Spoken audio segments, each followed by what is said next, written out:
Hello everybody and welcome to our 4th edition of the What's Going On in Our Universe Elsewhere in Europe, I should say. This is the end of our 4th season with Levski Sofia, when we're trying to win the Champions League in under 10 seasons with a team from Eastern Europe. This season we actually managed to win a domestic treble, and as you can see on your screens, we got knocked out at round 16 by Man United. We're having a beef with them already because we've been facing them a couple of times, and every time they manage to win. But let's leave Levski aside and see what's going on elsewhere in Europe. As usual, we're starting with Italian Serie A, where Inter has been the dominant force there, and I should say the Milano teams have been the dominant force, but this time it was really close, as you can see. Inter actually drawing Roma in terms of points. Both teams finished with 79 points, but at what it seems, goal difference, Inter actually winning it. Then this is their... it is 4th in how many seasons? 6 seasons, so they've been really the dominant force there. Roma finishing 2nd, Juventus coming 3rd, just a point behind. Napoli coming 4th, 2 points behind. With the same amount of points that Milan has, finishing 5th. So the point difference between the 1st and the 5th in the final league table is just 5 points. What a drama. Lazio and Fiorentina finishing in the top 7.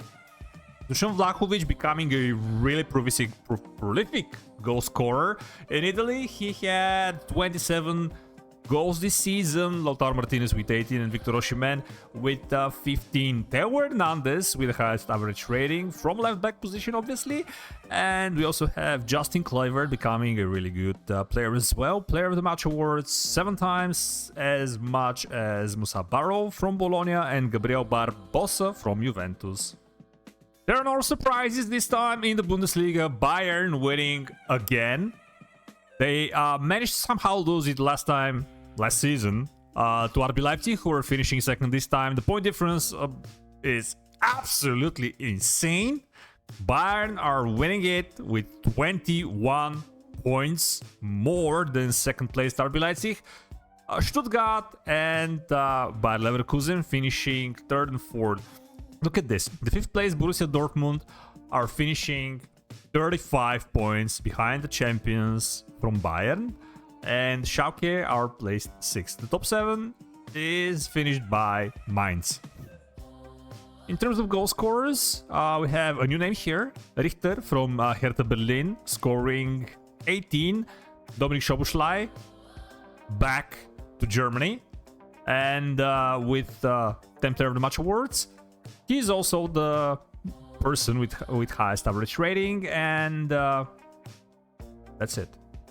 In France, this time, Monaco were this close, but PSG winning it with 76 points. Monaco came in 2nd with 75. Nice and Lens, 3rd and 4th. Rennes and Saint Etienne getting the 5th and 6th place.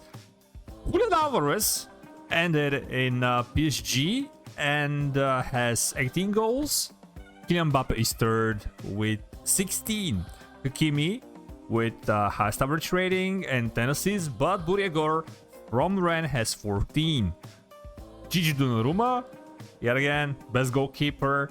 Also interesting fact that we have Otavio, who's obviously transferred from Porto to PSG with 11 yellow cards. The Spanish First Division is no longer interesting at all because Real Madrid are winning it and winning it and winning it, and this time they got over 100 points. They have 102 points. Atletico Madrid are 2nd, but look at the table. Where is Barcelona? Barcelona are dropping to 5th spot.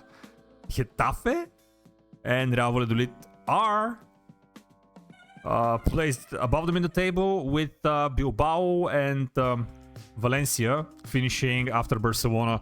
Joao Felix this time sharing the Golden Boot with 19 goals with Sadiq, and Mupai from Granada coming in 3rd with 17 goals.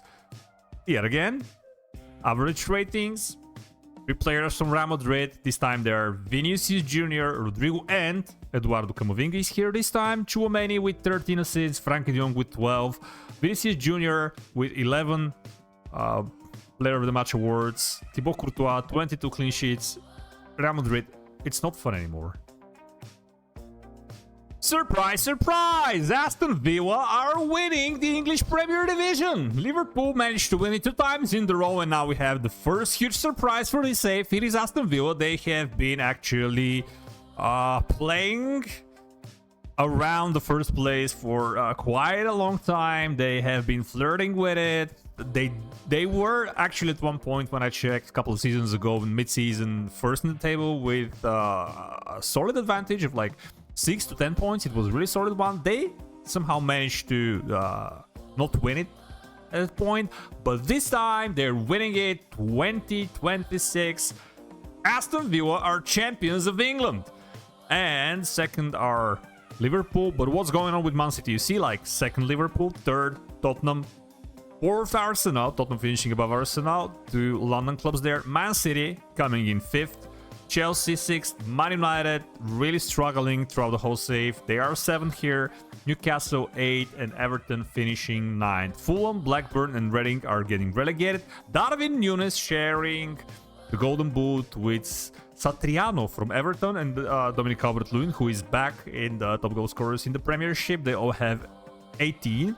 Gabriel Martinelli is this time the highest average rating player with his 10 Player of the Match awards. Harvey Elliott, second season in a row with most assists. This time Bruno Fernandes is also sneaking in here. The UEFA Europa Conference League saw us having 2 really surprising teams at the quarter-final stage.